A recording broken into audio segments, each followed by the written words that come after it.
Hello guys, Tarun മൂർത്തിയുടെ സംവിധാനത്തിൽ മോഹൻലാലും ശോഭനയും ഒന്നിച്ചഭിനയിച്ച ഏറ്റവും പുതിയ ചിത്രമാണ് തുടരും. തരുൺ മൂർത്തിയുടെ മൂന്നാമത്തെ ചിത്രമാണ് തുടരും എന്നാണ് എൻ്റെ വിശ്വാസം.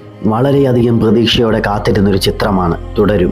കാരണം മോഹൻലാലും ശോഭനയും ഏറെ നാളുകൾക്ക് ശേഷം ഒന്നിച്ചഭിനയിക്കുന്ന ഒരു ചിത്രം എന്നതുകൊണ്ട്, പിന്നെ തരുൺ മൂർത്തി എന്ന സംവിധായകനിൽ ഉള്ള വിശ്വാസം, ഒരു പഴയകാല മോഹൻലാലിനെ കണ്ടതുപോലെയും അതുപോലെ ഒരു പഴയകാല മോഹൻലാൽ ചിത്രം കണ്ടതുപോലെയും എവിടേക്കോ ഒരു ഫീല് സിനിമയിലുടനീളം ഇങ്ങനെ തോന്നിച്ചിട്ടുണ്ട്. ഈ സിനിമയിലെ മോഹൻലാൽ എന്ന നടൻ്റെ കഥാപാത്രത്തെക്കുറിച്ച് പറയുകയാണെങ്കിൽ, ഒരു സ്റ്റണ്ട് മാസ്റ്ററിൻ്റെ കീഴിൽ ഒരു സ്റ്റണ്ട്മാനായിട്ട് ജോലി ചെയ്യുന്ന ഒരാളായിട്ടാണ് ഈ സിനിമയ്ക്കകത്തിൽ അഭിനയിച്ചിരിക്കുന്നത്.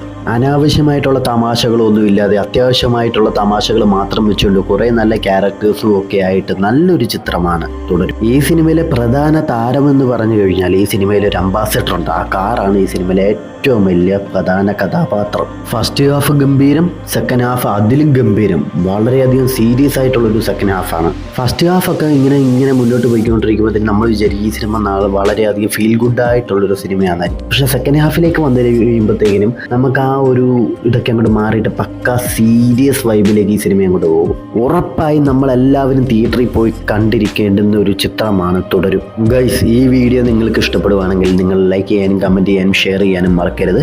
ചാനൽ ഇതുവരെ സബ്സ്ക്രൈബ് ചെയ്യാത്തവരാണെങ്കിൽ സബ്സ്ക്രൈബ് ചെയ്യാൻ തൊട്ടടുത്ത് വന്ന ബെല്ലൈക്കൺ വിളിക്കാൻ ഞാൻ ചെയ്യുന്ന ഓരോ വീഡിയോ നോട്ടിഫിക്കേഷൻ നിങ്ങൾക്ക് ലഭിക്കാനായിട്ട്. അപ്പോൾ അടുത്ത വീഡിയോ കാണുമ്പോഴേക്കും ബൈ.